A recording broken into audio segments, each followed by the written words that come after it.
ప్రియమైన దేవుని సంగమ, ఈ పరిశుద్ధ ఆదివారం కొరకు ఏర్పాటు చేయబడిన దేవుని వాక్య భాగముగా అపోస్తలుడైన పౌలు గారు కొరింథీయులకు రాసిన 2వ పత్రిక 13వ అధ్యాయము 5-6 వచనములను మనము చదువుకుందాము.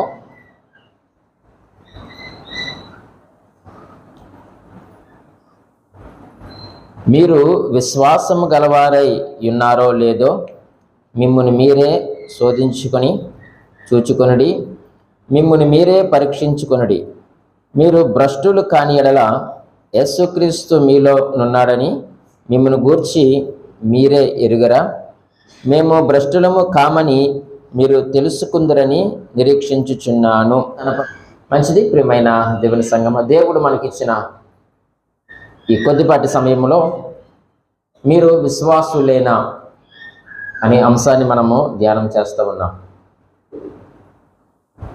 దేవుడి వాక్యము ధ్యానం చేసే ముందు మీకు ఒక మాట జ్ఞాపకం చేస్తాను. స్పందించే హృదయము లేని దగ్గర దేవుని వాక్యము సంధించే అవసరత లేదు. ఏంటండి?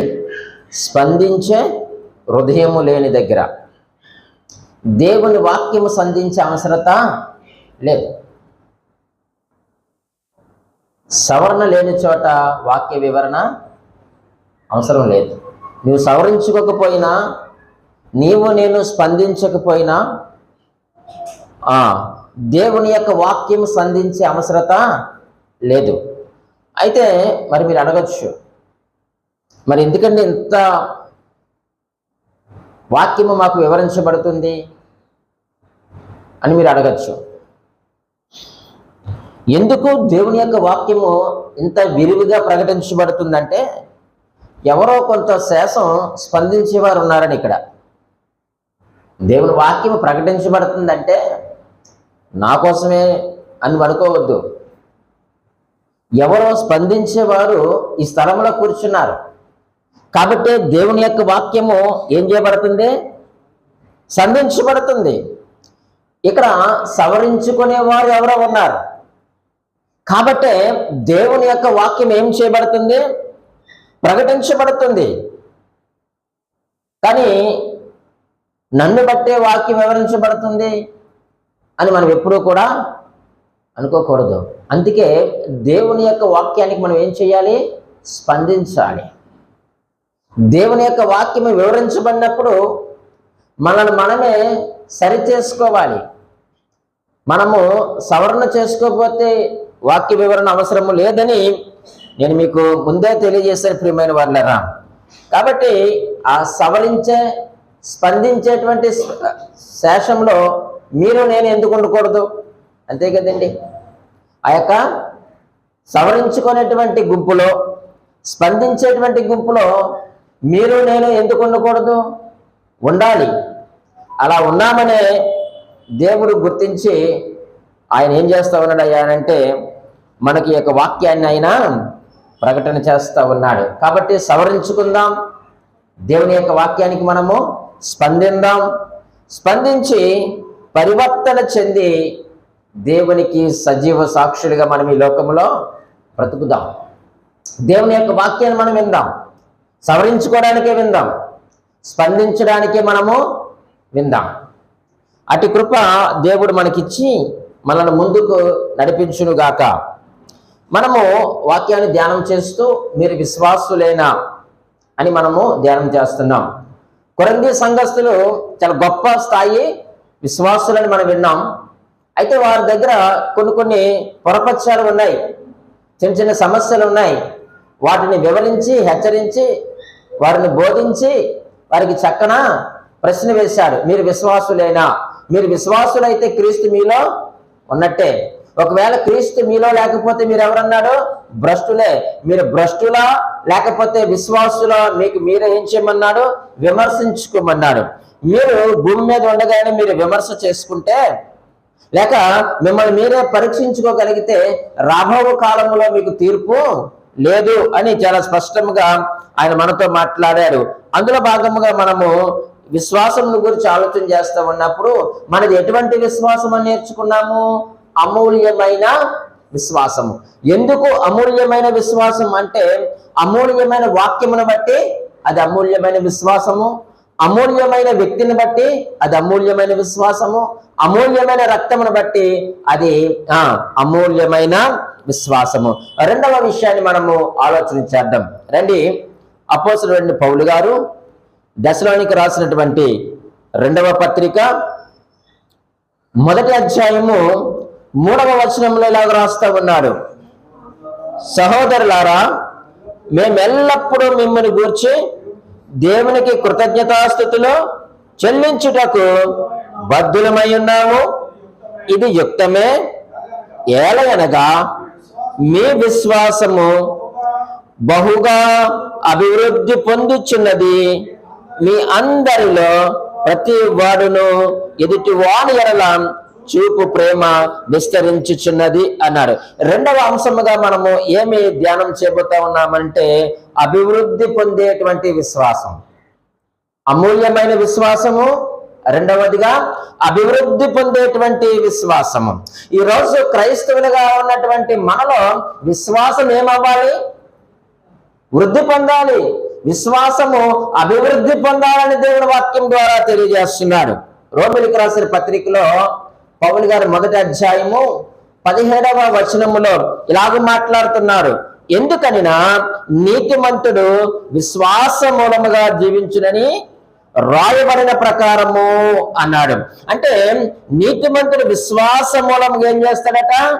జీవించునని రాయబడిన ప్రకారము విశ్వాస మూలముగా అంతకంతకు మీ విశ్వాసము కలుగునట్లు దేవుని నీతి దాని యందు బయలుపరచబడుచున్నది అన్నాడు.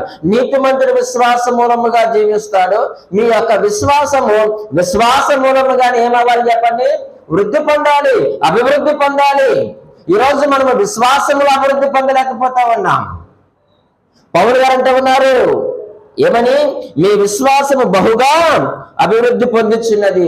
మనలో విశ్వాసము వృద్ధి పొందినప్పుడు మనలో దేవుని యొక్క ప్రేమ కూడా వృద్ధి పొందుతుంది. దేవుని యొక్క ప్రేమ వృద్ధి పొందినప్పుడు మన సహోదరుల మనం ఏం చూపిస్తాం? ప్రేమను చూపిస్తాం.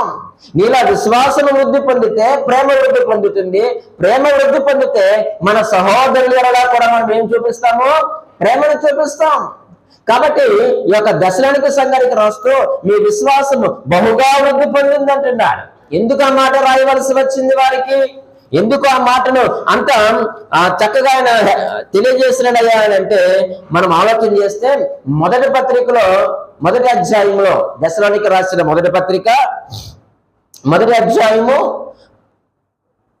చూడండి, ఇలా రాస్తూ ఉన్నారు. 6వ వచనంలో ఇలా రాస్తున్నారు, పరిశుద్ధాత్మ వలన కలుగు ఆనందముతో గొప్ప ఉపద్రవమందు మీరు వాక్యమును అంగీకరించి మమ్మును ప్రభువును పోలి నడుచుకునే వారైతే అంటున్నాడు. వీళ్ళ వాక్యం ఎప్పుడు అంగీకరించారట? అన్ని బాగున్నప్పుడు అంగీకరించారా? సౌఖ్యముగా ఉన్నప్పుడు వాక్యాన్ని అంగీకరించారా? లేదండి. వారు ఎప్పుడు వాక్యం అంగీకరించారటండి? ఉపద్రవమందు. అది ఎటువంటి ఉపద్రవము? గొప్ప ఉపద్రవము.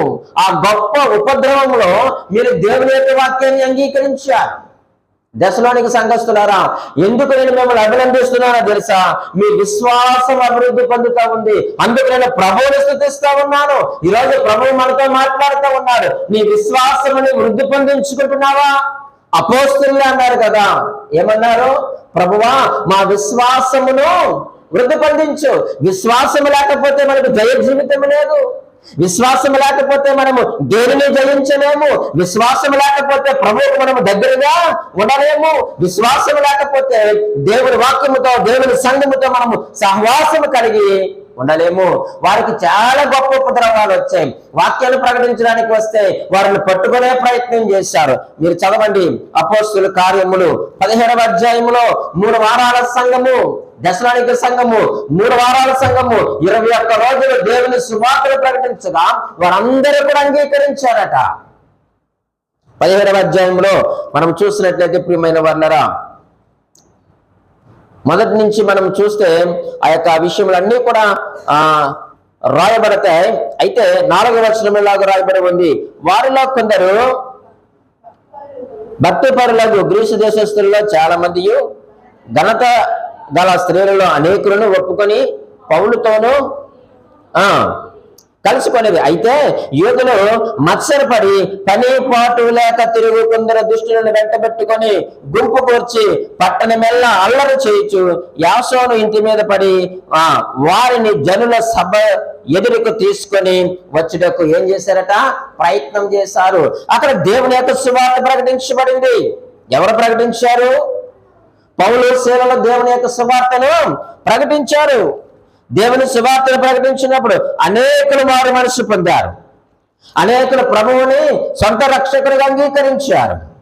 అక్కడ చూడండి, గ్రీసు దేశస్తుల్లో చాలా మందట ఘనత కలిగినటువంటి స్త్రీలు, ప్రముఖులు, పెద్ద పెద్దవారు ప్రభువుని అంగీకరించి వారి విశ్వాసంలో వృద్ధి పొందుతా ఉన్నప్పుడు ఎక్కడో ఒక చోట చీడపురుగు ఉంటది కదండి.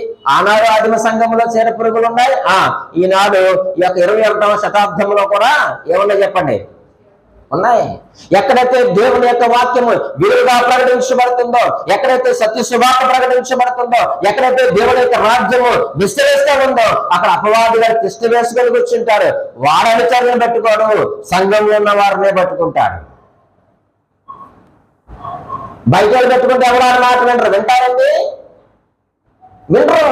కానీ ఎవరిని పట్టుకుంటాడు అపవాది? 12 మంది శిష్యుల్లో ఎవరిని ఎంపిక చేసుకున్నాడు చెప్పండి అపవాది? ఆయన యేసుక్రీస్తు లేడా? వాక్యాన్ని వెళ్ళలేదా? ఆయన పెట్టి భోజనాన్ని తినలేదా? ఆయన చేసిన అద్భుతాలు చూడలేదా? నీవు అపవాదికి చోటిస్తున్నావు.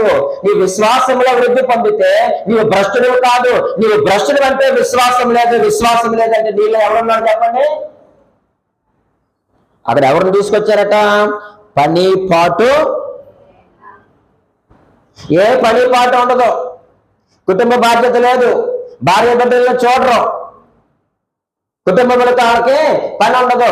తిరిగామా, తిన్నామా, ఎవరి మీద నిందేశామా అని వీడెవరటీరు? గర్జించు సింహము వలె. ఎవడు వాడు? అపవాది. వాడికి అనుచరులుగా మనం మారిపోతున్నాం. ఎన్ని వారాలండి?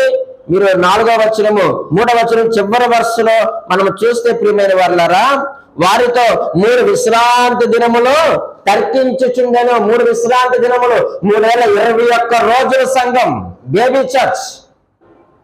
ఇంత విలువ వాక్యం విని వారు విశ్వాసంలో వృద్ధి పొందుతా ఉన్నారు. అంతకంతగా వారు వృద్ధి పొందుతా ఉన్నప్పుడు వెంటనే ఉపద్రవం వారికి సంభవించింది. కానీ ప్రియమైన దేవుని సంగమా, వారికి సంభవించిన ఉపద్రవములు చూసి వారు భయపడలేదు, వారు వెనకకు జారిపోలేదు.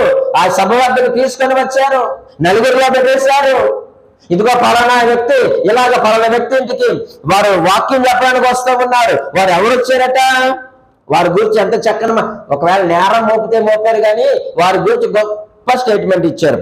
చూడండి ఆ మాట 6వ వచనములో జ్ఞాపకం చేస్తారు. అయితే వారు కనబడనందున యాసోనును కొందరు సహోదరులను ఆ పట్టణపు అధికారుల యొద్దకు ఈడ్చుకొని వచ్చి ఏమన్నారట? భూలోకమును తలక్రిందులు చేసిన వీరు ఇక్కడికి కూడా వచ్చి ఉన్నారు, దేవునికి మహిమ కలుగును గాక. అక్కడికి వచ్చిన వాళ్ళు ఎవరో తెలుసా? భూమిని తలక్రిందులుగా చేయగలిగిన వారు, ఈ సృష్టిని శాసించగలిగిన వారు, దేవుని యొక్క వాక్యములకు, దేవుని యొక్క సువార్తకున్నటువంటి శక్తి చూడండి ప్రియమైన వాళ్ళరా. భూలోకమును తలక్రిందులు చేసిన వారు ఎక్కడికి కూడా వచ్చారు. ఇదిగో ఇక్కడ వారు దేవుని సువార్తను ప్రకటిస్తా ఉన్నప్పుడు గ్రీసు దేశస్తులే కాదు, గరుడైన స్త్రీలందరూ కూడా మారిపోతున్నారు. పక్కింటి వాళ్ళు పచ్చగా ఉంటే పొయ్యిలో ఏం పోసుకుంటారట? మన పొయ్యి ఆరిపోవాలా? పక్కింటి వాళ్ళు ఎలాగ ఉండకూడదు? ఈరోజు ప్రియమైన దేవుని సంఘమా, ఇది దేవుని యొక్క సంఘం. ఈ సంఘమును మనం ఎవ్వరు కూడా ఆటంకపరచడానికి వీలు లేదు. దేవుని వాక్యము చేత ప్రబలుతా ఉన్నప్పుడు, విశ్వాసములో వృద్ధి పొందుతూ ఉన్నప్పుడు నీవు నేను ఎవరయ్యా దేవుని సంఘాన్ని ఆటంకపరచడానికి? దేవుడు ఊరుకుంటాడా? ఊరుకోలేదు. దేవుడు అక్కడి నుంచి వారిని బెరయాకి పంపించాడు, అక్కడ అద్భుతాలు చేశాడు. నీ వాక్యాన్ని తృణీకరిస్తే, వాక్యాన్ని ఆటంకపరిస్తే నష్టపోయేది ఎవరు చెప్పండి? తృణీకరించిన వాడు, ఆటంకపరిచిన వాడే. దేవుడు నష్టపోడు, ప్రకటించేవాడు అంతకంటే నష్టపోడు.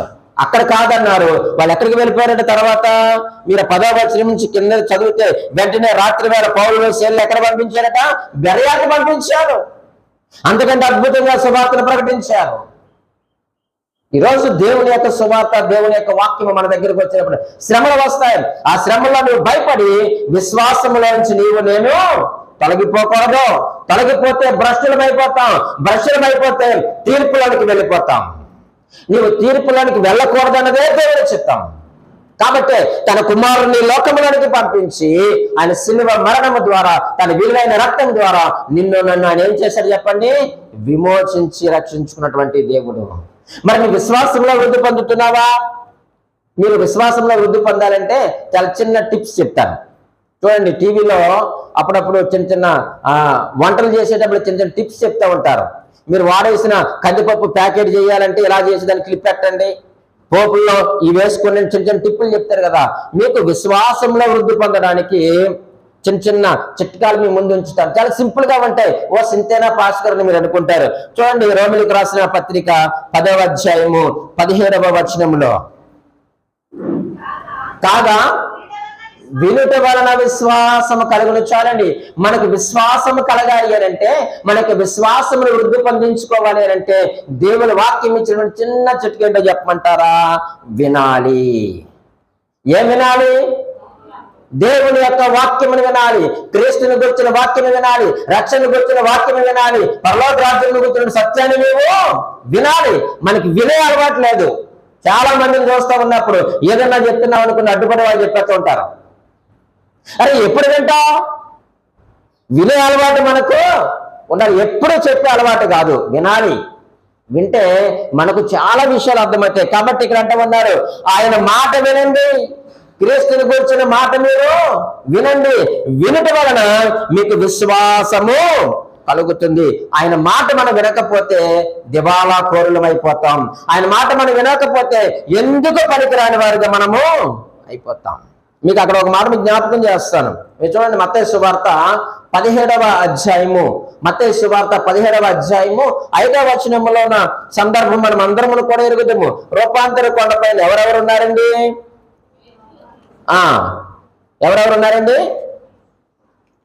చెప్పండి?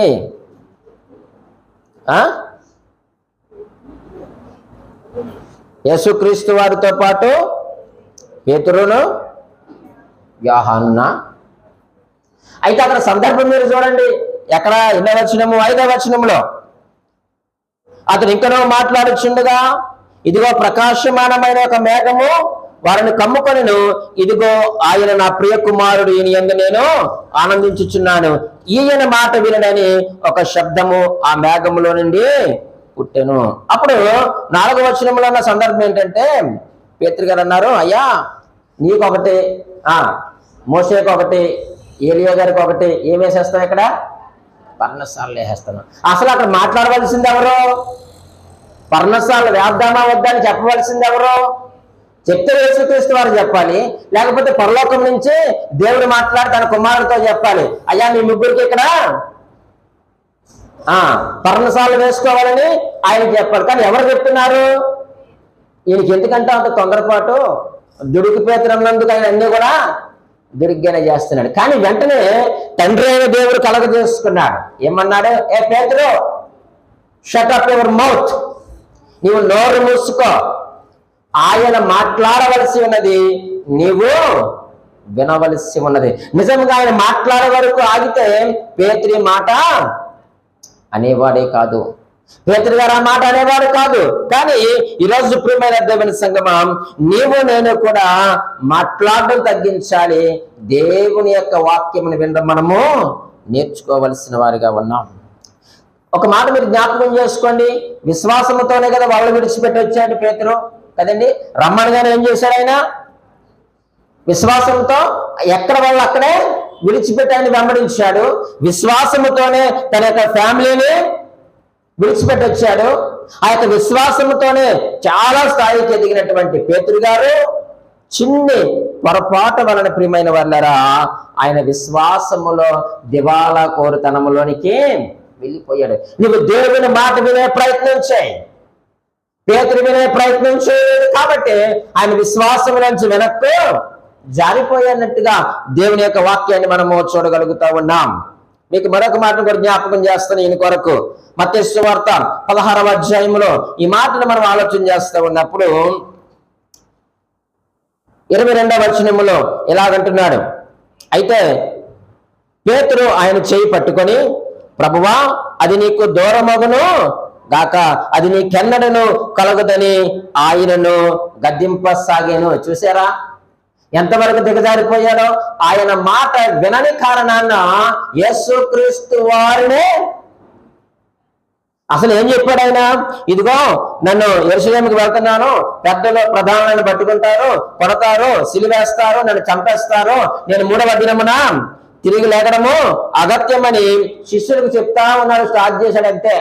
మీరు చదవండి, 5వ వచనంలో చివరి వరుస ఏమన్నారు చూడండి. యేసు తన శిష్యులకు తెలియజేయ మొదలు పెట్టగా ఆతురత ఎక్కువ, ఆరాటం ఎక్కువ, పోరాటం తక్కువ. ఎవరికి?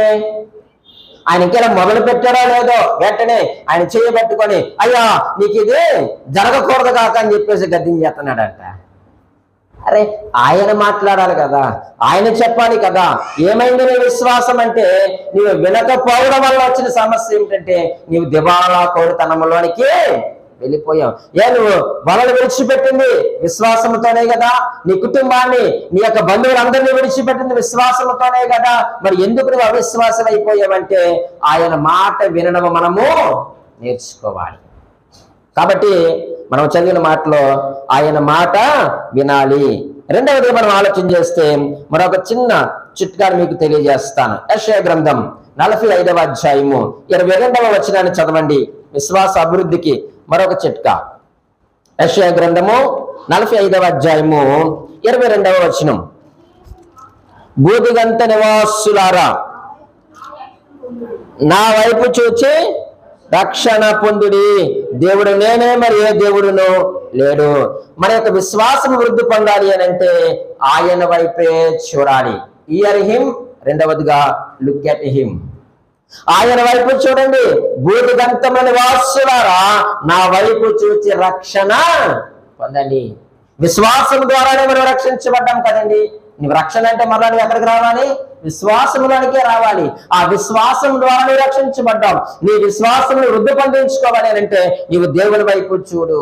నీ విశ్వాసం వృద్ధి పొందించుకోవాలి అంటే ఆయన మాటను నీవు వినాలి. క్రైస్తవ విశ్వాస జీవితం లేక భక్తి జీవితము దేనితో ప్రారంభించబడుతుంది? చూపుతోనే ప్రారంభించబడుతుంది, చూపుతోనే ముగించబడుతుంది. మత్తయి సువార్త 11వ అధ్యాయం 28వ వచన ప్రకారంగా సువార్త పిలుపుతో మనం ఆయనలోనికి వచ్చిన మనము 90వ కీర్తన 3-4 వచనముల ప్రకారముగా మనం ఏం చేస్తాం చెప్పండి? సమాధి పిలుపుతో మన యొక్క విశ్వాస జీవితాన్ని మనం ముగిస్తాం. కాబట్టి ఆయన వైపు చూడండి, ఆయన వైపు చూడాలని దేవుని యొక్క వాక్యం ద్వారా మనకు తెలియజేస్తూ ఉన్నాడు. ఈ చిట్కాలు చాలు ప్రియమైన వాళ్ళరా, ఈ చిట్కాలు చాలు. ఇంకా చాలా ఉన్నాయి కానీ ఇవి చాలు. ఆయన వైపు మనం ఏం చేయాలి? ఆయన మాట వినాలి. ఆయన వైపు మనము చూడవలసిన వారిగా మనం ఉన్నాము. మరొక మాట మీకు చూపిస్తాను, అది చాలా ప్రాముఖ్యమైనది. మత్తయి సువార్త 18వ అధ్యాయము 20వ వచనములో మనం ఆలోచన చేస్తే దేవుని యొక్క పిల్లల సహవాసంలోనికి మనము రావాలంటండి. ఎక్కడికి రావాలి? దేవుని పిల్లల యొక్క సహవాసంలోనికి మనము రావాలి. Meet him. దేవుని పిల్లల యొక్క సహవాసంలోనికి మనం వస్తే మన యొక్క విశ్వాసమును మనం ఏం చేస్తాం చెప్పండి? వృద్ధి పొందించుకుంటాం. దేవుని వైపు చూస్తే మన యొక్క విశ్వాసాన్ని వృద్ధి పొందించుకుంటాం. దేవుని మాటలు ఆలకిస్తే, దేవుని మాటలు వింటే మన యొక్క విశ్వాసమును మనం ఏం చేస్తాం చెప్పండి? వింటాం. ఇంకొక మాట జ్ఞాపకం చేస్తాను ప్రియమైన వాళ్ళరా, దేవుని సంఘానికి కానీ దేవుని పిల్లల యొక్క సహవాసానికి కానీ దేవుని యొక్క వాక్యమును కానీ విలువనివ్వని వారు విశ్వాసములో ఎప్పుడు కూడా బలహీనులే. దేవుని సంఘమునకు, దేవుని పిల్లల సహవాసమునకు, దేవుని యొక్క వాక్యమునకు ఎవరైతే విలువనివ్వరో వారందరూ కూడా విశ్వాసములో బలహీనులే. నేను ఇంటి దగ్గర ఉండి వాక్యం వింటాను కదండి, ఇందులో వస్తుంది, టీవీలో వస్తుంది, లైవ్ వస్తుంది కదండి. లైవ్ ఎవరికి చెప్పమంటారా? లేవలేని వారికి లైవ్. నువ్వు లేవగలవు కదా, నడవగలవు కదా, నీ కాళ్ళు బాగున్నాయి కదా, మోకాళ్ళ నొప్పులు తగ్గాయి కదా, నీ కండరాలు పనిచేస్తున్నాయి కదా, మేము పక్షవాయువు కలిగి మన మంచాన పడలేదు కదా. అలా పడితే లైవ్ లేవలేని వారికి కానీ నడిచే వారికి లైవ్ కాదు. నువ్వు ఎక్కడికి రావాలి? నువ్వు ఎస్, ఖచ్చితంగా నువ్వు ఎక్కడైతే రక్షించబడ్డావో, ఎక్కడైతే నువ్వు బాప్తిసం పొందావో, ఏ సంఘం ద్వారా నువ్వు వాక్య పరిచర్యను పొందుతున్నావో, ఎక్కడైతే నీ వాక్యం నువ్వు వింటున్నావో ఆ సంఘానికి నువ్వు రావాలి. మీరు అనొచ్చు, ఏముందండి పాస్టర్ గారు, ఎక్కడన్నా దేవుడే కదా. ఎస్, ఇక్కడ దేవుడు. ఎందుకు పోతున్నావు నువ్వు బయటికి అంటే? నీకు కోపం దేవుడి మీద కాదు. మాట్లాడరు. ఎవరి మీద కోపం? గట్టిగా మాట్లాడండి. అంతే కదండి. ఎక్కడన్నా దేవుడు అన్నప్పుడు ఇక్కడ నుంచి ఎందుకు నువ్వు పోతున్నావు? ఇక్కడ ఆ దేవుడు అన్నాడు కదా, అక్కడికి వెళ్తే ఆ దేవుడా? కానీ అక్కడికి ఎందుకు పోతున్నావు అంటే ఇక్కడికి మనుష్యుల మీద కోపం. ప్రియమైన దేవుని సంఘమా, దేవుని సంఘానికి, దేవుని పిల్లల సహవాసానికి విలువను ఇవ్వకపోతే మనం విశ్వాసములు ఎప్పుడు కూడా బలహీనమైపోతా ఉన్నాం. కాబట్టి నీవు నీ యొక్క విశ్వాసం ఏం చేయాలి? వృద్ధి పొందించుకో. ఆ యొక్క దశలోనికి సంఘస్థులు వారు ఉపద్రవంలో కూడా వారి యొక్క విశ్వాసం ఏం చేశారట? వృద్ధి పొందించుకున్నారు. మనది అమూల్యమైన విశ్వాసము. రెండవదిగా ఏంటి చెప్పండి? రెండవదిగా ఏంటి? అభివృద్ధి పొందేటువంటి విశ్వాసం. ఈ విశ్వాసమును అభివృద్ధి పొందించుకోవాలంటే ఆయన మాట వినాలి, ఆయన వైపు చూడాలి, దేవుని పిల్లల యొక్క సహవాసంలోనికి రావాలి. రాకపోతే మనము విశ్వాసములో దివాలా కోరుతనములోనికి జారిపోతున్నామని అర్థం. మరొక విశ్వాసాన్ని మేము ముందుంచుతాను. యోహాను రాసిన మూడవ పత్రిక 5వ అధ్యాయము 4వ వచనంలో ఇలాగూ రాయబడి ఉంది. 5వ అధ్యాయము 4వ వచనములో యేసు దేవుని 4వ వచనం కదా, దేవుని మూలముగా పుట్టిన వారందరూ లోకమును జయించుదురు, లోకమును జయించిన విజయము మన విశ్వాసమే. మూడవదిగా మన విశ్వాసము అజయంగా ఉన్నటువంటి విశ్వాసము, విజయము పొందినటువంటి విశ్వాసం. మనం దేని మీద పొందాం విజయం? దేని మీద మనం విజయాన్ని పొందాం? ఈ సృష్టి మీద మన విజయాన్ని పొందింది, లేకపోతే మనుషుల మీద మన విజయం పొందవలసింది? చూడండి, 16వ వచనంలో, మొదటి యోహాను పత్రిక 2వ అధ్యాయము 16వ వచనంలో అంటున్నాడు, నీవు దేని మీద విజయం పొందాలో, నీ యొక్క విశ్వాసము దేని మీద అజయంగా ఉండాలో 16వ వచనంలో అంటున్నాడు ఆయన. లోకములో ఉన్నదంతయు అనగా శరీరాశయు, నేత్రాశయు, జీవపు డంబమును ఇవి తండ్రి వలన పుట్టినవి కావు. అవి ఏ సంబంధమైనవి? లోక సంబంధమైనవి. ఈరోజు మనము జయించేటువంటి విశ్వాసం కలిగి ఉన్నామంటే, లోకము అని అంటే ప్రియమైన వాళ్ళరా, ఒకటి కనిపించేటువంటి సృష్టి ఏదండి? అది ఈ చెట్టు పుట్ట ఇవన్నీ కనిపించింది ఉంది. ఇదిగో ఆ 16వ వచనంలో ఏంటంటే అది శరీరాశ, నేత్రాశ, జీవపడంబం. నీవు నేను జయించవలసింది వీటిని జయించాలి కానీ చెట్లు పుట్టలు జయించడం కాదు, మనుషులను మనము జయించడము కాదు. వీటిని జయించాలి. శరీరాశ, సరదాలు లేక సుఖాలు, సంతోషాలు, ఎంజాయ్మెంట్లు, తిరుగుళ్ళు, వీటిని మనము జయించాలి. అదేంటో కానీ ఆదివారం రోజే మనకు తిరుగుళ్ళు వస్తాయి కదండి. ఆదివారం మనం బిజీ అయిపోతాం. అరే ఈరోజు పునరుద్ధాన దినము, నీవు ప్రభువును ఆరాధించడానికి రావాలి. నువ్వు వారం అంతా కష్టపడ్డావు, వెళ్ళి 7వ దినమున ఆయన యొక్క సన్నిధిలో మోకరించి ఆయన చేసిన మేలన్నీ కూడా నీ జ్ఞాపకం చేసుకుంటూ ఆయనకు కృతజ్ఞతాస్తుతులు చెల్లించి మరలా వారం అంతా ఎలా బ్రతకాలో ఆయన దగ్గర మనం ప్రార్థించి ఆయన అడిగి పొందుకొని బయటికి వెళ్దామంటే ఆలోచన లేదు. ఈరోజు ఆదివారం కదండి, చిన్న ప్రోగ్రాం పెట్టుకున్నాం. ఏ ప్రోగ్రాం?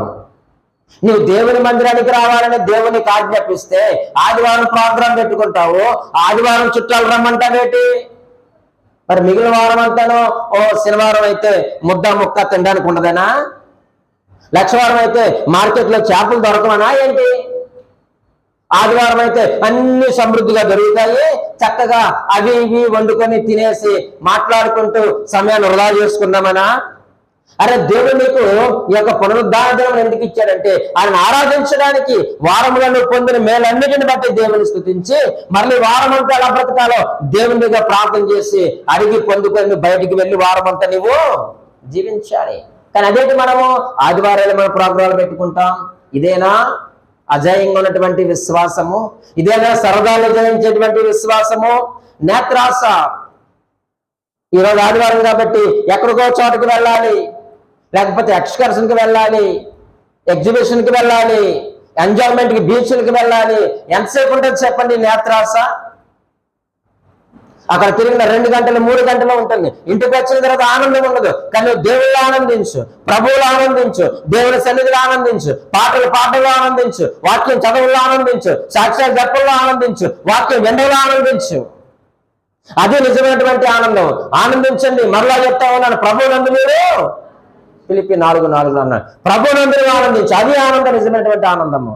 ఈ కళ్ళకు కనిపించేటువంటి దృశ్యమైనది ఏది కూడా సంపూర్ణమైన ఆనందాన్ని నీకు నాకు ఇవ్వలేదు. అదృశ్యమైనవి మాత్రమే, అవి నిత్యములు. వాటిని బట్టి మనము ఆనందించే ప్రయత్నం మనం చేయాలి. ఏప్రిల్ రాసిన పత్రిక 11వ అధ్యాయము 24, 25, 26 వచనాల్లో అక్కడ మోషే మాట్లాడుతూ ఉంటారు. మోషే గురించి రాయబడి ఉంది, చూడండి ప్రియమైన వాళ్ళారా, చదవండి. మోషే పెద్దవాడు అయినప్పుడు దేనిని బట్టి? అమ్మా, దేనిని బట్టి? అయ్యా, దేనిని బట్టి? విశ్వాసమును బట్టి. చదవండి. ఐగుప్తు ధనము కంటే శరీరాశ, నేత్రాశ, జీవపుడంబం అక్కడ ఉంది ధనంలో. ఐగుప్తు ధనము కంటే క్రీస్తు విషయమైన నింద గొప్ప భాగ్యమని ఎంచుకొని అల్పకాలము పాపభోగము అనుభవించుట కంటే. ఇవన్నీ కూడా అల్పకాలము. ఈ ధనము అల్పకాలము, ఈ హోదా అల్పకాలము. నేను ఫరో కుమార్తెని అని అనిపించుకోను, ఇది అల్పకాలము. నాలో విశ్వాసం ఉంది కాబట్టి, అమూల్యమైన విశ్వాసం ఉంది కాబట్టి, అభివృద్ధి చెందుతున్న విశ్వాసం ఉంది కాబట్టి, నాది అజయమైన విశ్వాసం కాబట్టి ఆయన ఏమంటున్నాడంటే, ఐగుప్తు ధనం నాకొద్దు, అవసరమైతే క్రీస్తు విషయమైనటువంటి నిందే నాకు గొప్ప భాగ్యము, అల్పకాలము పాపభోగము అనుభవించుట కంటే దేవుని ప్రజలతో శ్రమ అనుభవించుట మేలని యోచించి అంటున్నాడు ఆయన. ఫరో కుమార్తె యొక్క కుమారుని అనిపించుకున్నటకు ఒప్పుకోలేదు. ఏలనగా అతని ప్రతిఫలముగా కలగబోవు బహుమానమందు ఏముంచెను?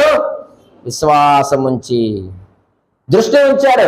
విశ్వాసం ఉన్న వాడికే దృష్టి ఉంటుంది. ఆ దృష్టి ఉన్నవాడు ఏం చేస్తాడంటే అదృశ్యమైన వాటిని చూస్తాడు. విశ్వాసమును బట్టి వచ్చిన దృష్టితో అదృశ్యమైనటువంటి వాటిని చూస్తాడు. వాటిని చూసినప్పుడు ఈ శరీరాశ, నేత్రాశ, జీవపుడంబం.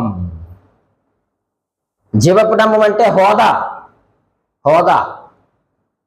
ఈరోజు పేపర్లో చదివాను, న్యూస్ చదివితే ఎలక్షన్ జరిగి గట్టిగా 2 నెలలు కాలేదు, అప్పుడే ఎమ్మెల్యేలు అందరూ కూడా ఫార్చునర్ కార్లు కొనేసుకున్నారంట.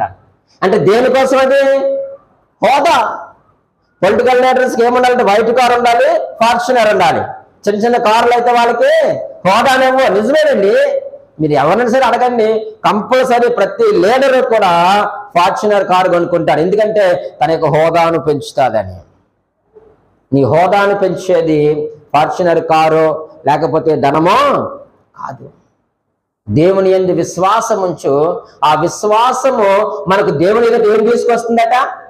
మెప్పును, మహిమను, ఘనతను. దేవునికి మహిమ కలుగును గాక. దేవుని దగ్గర మెప్పు కావాలి మనకి, మనుషుల దగ్గర మెప్పు కాదు. దేవుని దగ్గర ఘనత రావాలి, దేవుని దగ్గర మహిమ రావాలి. ఆ మహిమ కలిగిన దేవుని దగ్గర, ఘనత కలిగిన దేవుని దగ్గర, మెప్పు కలిగిన దేవుని దగ్గర మనము మెప్పు పొంది, మహిమ పొంది, ఘనత పొందాలి అంటే నీ యొక్క విశ్వాసములో ఏమవ్వాలి? వృద్ధి పొందాలి. అజయముగా ఉన్న విశ్వాసం. కాబట్టి మోషే గారు అంటూ ఉన్నారు, మోషే గురించి రాయబడినటువంటి ఆ మాట ఏమిటంటే, ప్రియమైన వాళ్ళారా, ఆయన అంటున్నాడు, ఆయన ఎంత చక్కని మాట, అతడు ప్రతిఫలముగా కలగబోయే బహుమానం అని ఏమించాడట? ఎప్పుడా బహుమానం? ఆయన చనిపోయి అక్కడికి వెళ్ళిన తర్వాత బహుమానం. భూమి మీద ఉన్నప్పుడు కాదు, ఆయన చనిపోయి అక్కడికి వెళ్ళినప్పుడు ఆ బహుమానం మీద దృష్టి పెట్టాడు. కాబట్టి ఆయన ఐగుప్తు ధనాన్ని ఆయన ఏం చేశారంట? తృణీకరించినాడట. శరీరాశ, ఆ డబ్బుంటే చక్కగా పనివారు ఉంటారు, నచ్చిన ఆహారం తినచ్చు, అలాగే నేత్రాస. రాజుగారు కుర్చీలో కూర్చుంటే ఆ రాజ్యాలన్నీ కూడా ఆయన బంగారం వెండి ఇవన్నీ కూడా కంటికి కనబడతాయి. రాణులు ఉంటారు, డాన్సర్లు ఉంటారు, వాటిని కూడా విడిచిపెట్టుకున్నాడు. జీవపడంబం ఆ కుర్చీని కూడా వద్దనుకున్నాడు. నాకు ఈ యొక్క ఐగుప్తులు అది ఏది కూడా వద్దు, నేను క్రీస్తు నిమిత్తమైనటువంటి ఆ నింద ఏదైతే ఉందో అది నాకు గొప్ప భాగ్యంగా నేను ఎంచుకుంటున్నాను. అందుకే ఆయన విశ్వాస వీరుల జాబితాలోకి చేర్చబడ్డాడు. ప్రియమైన సహోదరి సహోదరుడా, ఈరోజు మనం విశ్వాసంలో మనం ఓడిపోతున్నామేమో, మన యొక్క విశ్వాసానికి రోగం వచ్చిందేమో, జబ్బు చేసిందేమో మన యొక్క విశ్వాసము.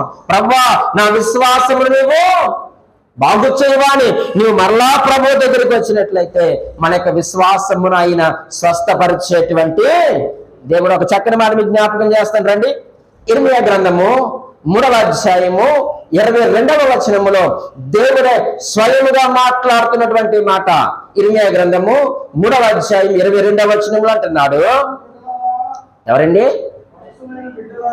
దేవుడు ఎంత గొప్పవాడంటే అండి, భ్రష్టులు అన్నప్పటికీ వెంటనే ఏమన్నారు చెప్పండి? అదండి దేవుని ప్రేమ. భ్రష్టులైన బిడ్డలారా తిరిగి రండి,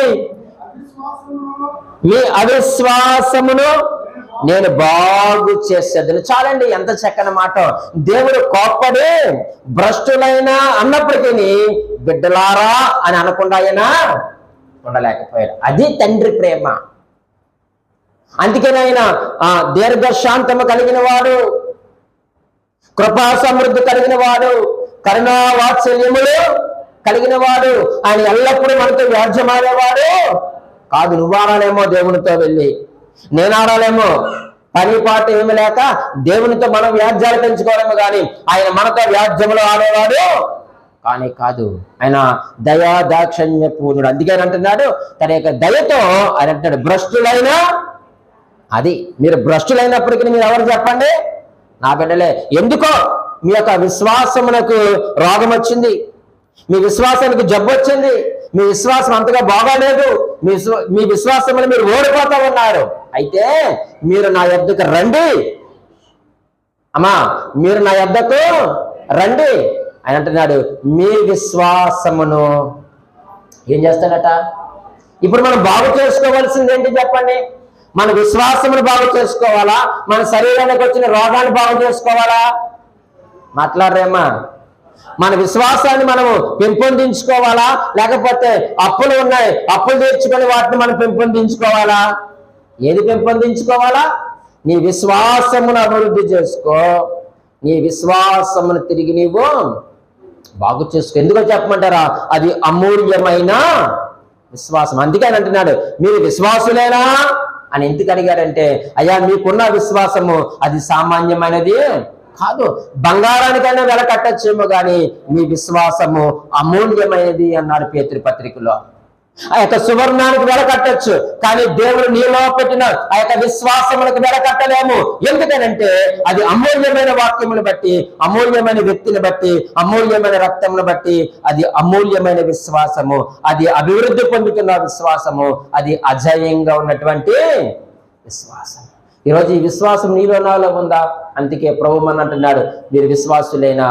ఒకవేళ మన విశ్వాసం లేకపోతే, మనలో విశ్వాసం లేకపోతే మనం భ్రష్టులమే అనే దేవుడి వాక్యం ద్వారా తెలియజేస్తున్నాడు. అయ్యో ప్రభువా మా విశ్వాసముని నువ్వు మరలా బాగు చేయవా, నాలో అవిశ్వాసముని తీసివేసి నాలో విశ్వాసముని పెట్టు, ఆ విశ్వాసమును వృద్ధి పొందించు.